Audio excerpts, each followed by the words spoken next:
हम आज पढ़ेंगे प्राथमिक क्रियाकलाप कक्षा 12वीं की भूगोल के अंतर्गत।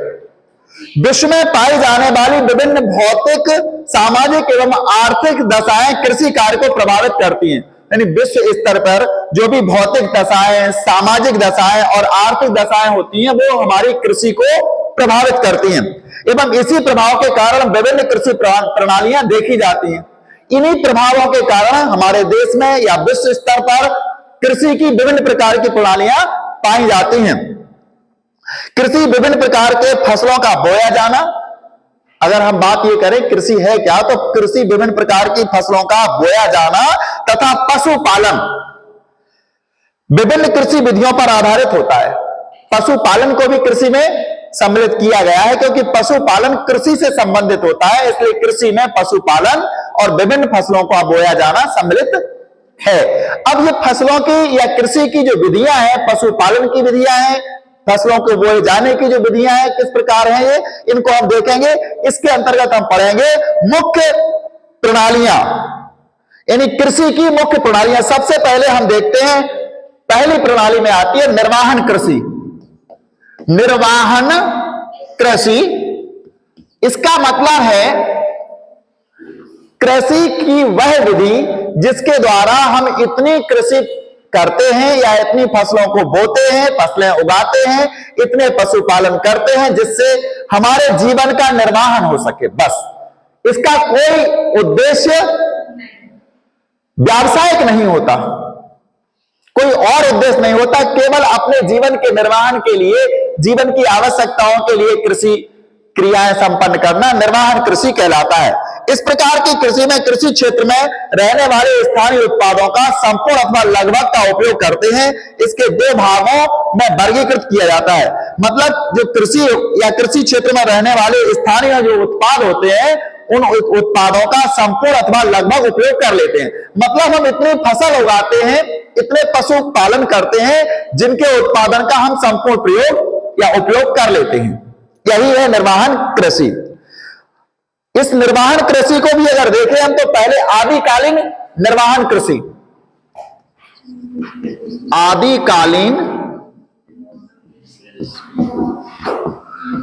निर्वाह कृषि।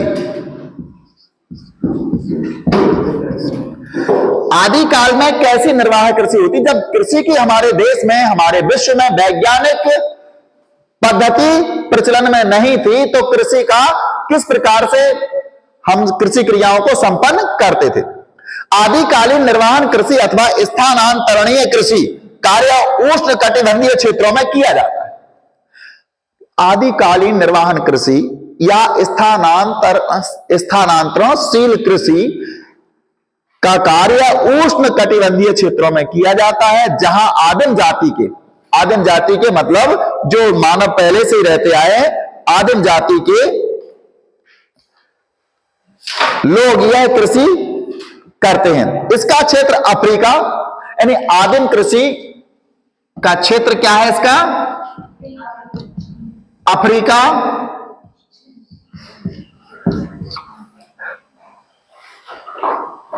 दक्षिण एवं मध्य अमेरिका,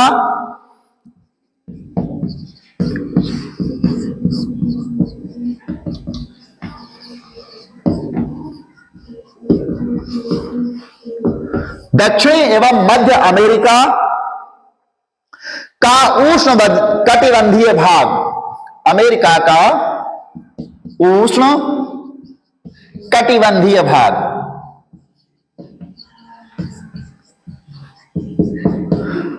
ये आदिम निर्वाहन कृषि के क्षेत्र माने गए हैं। एवं दक्षिण पूर्वी एशिया, जिस जगह पर हम रहते हैं, भारत देश है, ये दक्षिण पूर्वी एशिया में आता है। और दक्षिण पूर्वी एशिया में भी, दक्षिण एशिया का हिस्सा है हम, दक्षिण पूर्वी एशिया में भी आदिम कृषि की जाती है, आदिम निर्वाहन कृषि। इन क्षेत्रों की वनस्पति को जला दिया जाता है। यहां क्या किया जाता है? जो वनस्पति होती है, उस वनस्पति को जला दिया जाता है एवं जली हुई राख की परत उर्वरक का कार्य करती है। जैसे कोई जंगल है, जंगल में जो वनस्पतियां होती हैं उनको जला देते हैं और जो जलने के बाद, वनस्पतियों के जलने के बाद जो राख बचती है वो उर्वरक का काम करती है, खाद का काम करती है। इस प्रकार स्थानांतरणीय कृषि कर्तन एवं दहन कृषि भी कहलाती है। इसको स्थानांतरणशील जो कृषि है, स्थानांतरणशील कृषि, दहन, क्योंकि इसमें वनस्पतियां जलाई जाती हैं तो इसलिए इसका नाम दहन कृषि या कर्तन कृषि भी कहलाती है। कृषि या कर्तन कृषि, इसी को दहन कृषि और इसी को कर्तन कृषि भी कहते हैं। इस प्रकार बोए गए खेत बहुत छोटे होते हैं, यानी इसमें जो भी हम फसल बोते हैं, इसके जो खेत होते हैं वो बहुत छोटे होते हैं।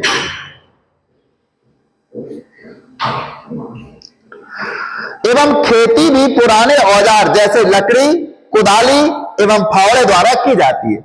इसके खेत बहुत छोटे होते हैं और इसकी जो खेती होती है वो कैसी होती है? कुदालों से या फिर फावड़े से या फिर लकड़ी के कुछ उपकरण होते हैं, इनसे इस खेती को संपन्न किया जाता है। कुछ समय पश्चात यानी 3 से 5 वर्ष जब हो जाते हैं एक जगह खेती करते करते, तो जमीन की जो उर्वरा शक्ति होती है वो नष्ट हो जाती है। जब जमीन की उर्वरा शक्ति नष्ट हो जाती है या इसका उपजाऊपन समाप्त हो जाता है, तब कृषि नए क्षेत्र में वन जलाकर प्रारंभ कर दी जाती है। जैसे एक जगह स्थानांतरणशील कृषि, कर्तन कृषि या दहन कृषि के छोटे छोटे खेत बना लिए जाते हैं, कुदाल का, फावड़े का या लकड़ी के उपकरणों का प्रयोग करके, और 3 से 5 वर्ष तक इसमें लगातार खेती की जाती है। इसके बाद इसका उपजाऊपन या उर्वरकता इसकी समाप्त हो जाती है, तो फिर इस स्थान को छोड़ करके दूसरे स्थान पर पहुंच करके वहां की वनस्पतियों को काट के जला करके वहां फिर से यही प्रक्रिया दोहराई जाती है और वहां पुनः स्थानांतरणशील कृषि की जाती है। और जब वहां पर भी 5 वर्ष हो जाते हैं दूसरी जगह पर और वहां की जमीन का उपजाऊपन समाप्त हो जाता है, तो पुनः फिर इसी जगह पर आ जाते हैं जहां पहले कृषि की थी।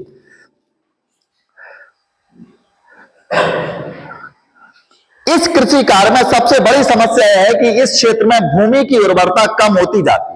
सबसे बड़ी इसकी समस्या यही है कि इसकी भूमि की जो उर्वरता है, भूमि का जो उपजाऊपन है, धीरे धीरे समाप्त होता जाता है, जिससे झूम का चक्र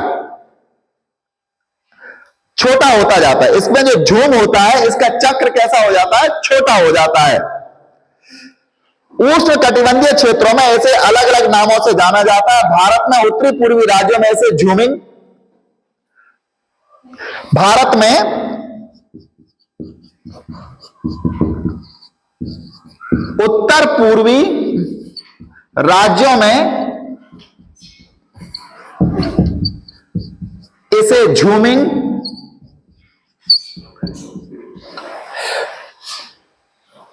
इसको क्या कहा जाता है? स्थानांतरणशील कृषि को झूमिंग कृषि। मध्य अमेरिका एवं मैक्सिको में मिल्पा, मध्य अमेरिका और मैक्सिको में इसको मिल्पा के नाम से जाना जाता है, एवं मलेशिया, इंडोनेशिया में इसको लाडांग के नाम से जाना जाता है। यानी भारत के उत्तर पूर्वी राज्यों में झूमिंग, मध्य अमेरिका और मैक्सिको में इसको मिल्पा एवं मलेशिया व इंडोनेशिया में लाडांग कहा जाता है। आप ऐसे अन्य क्षेत्रों का पता लगाएं जहां इस प्रकार की कृषि की जाती है।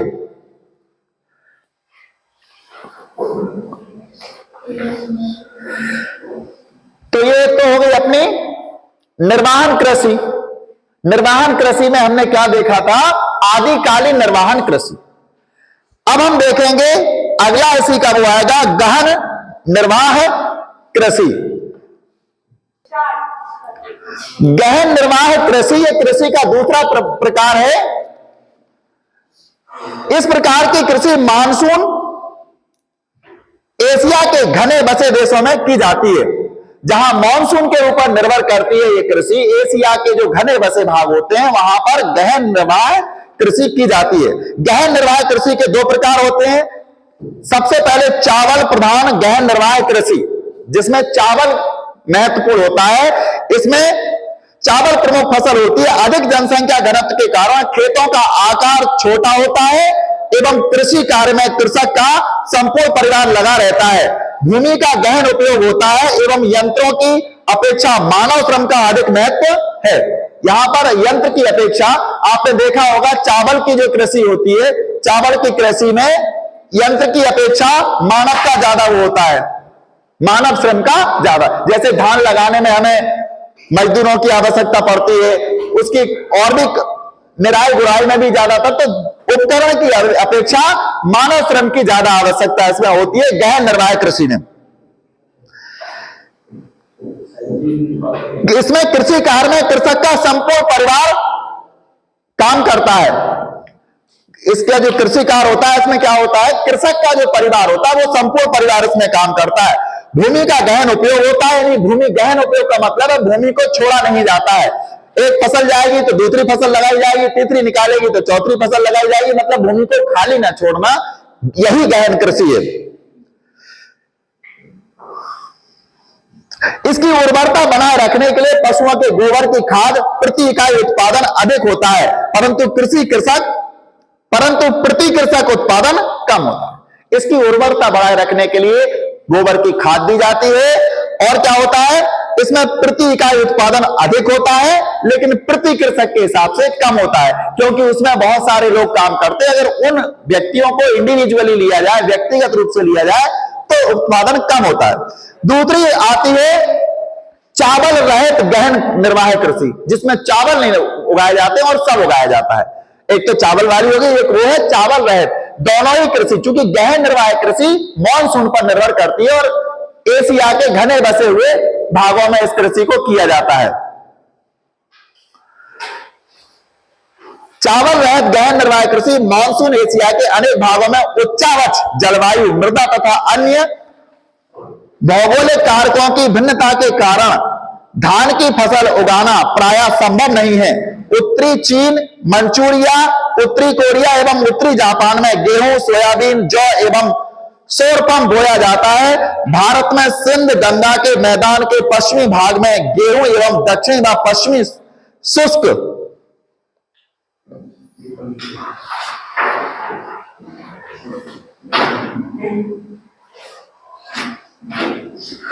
शुष्क प्रदेश में ज्वार बाजरा प्रमुख रूप से उगाया जाता है। इस कृषि की अधिकतर विशेषताएं वही हैं जो चावल प्रधान कृषि की हैं, केवल अंतर यह है कि इसमें सिंचाई की जाती है। इसमें क्या होता है, सिंचाई की जाती है।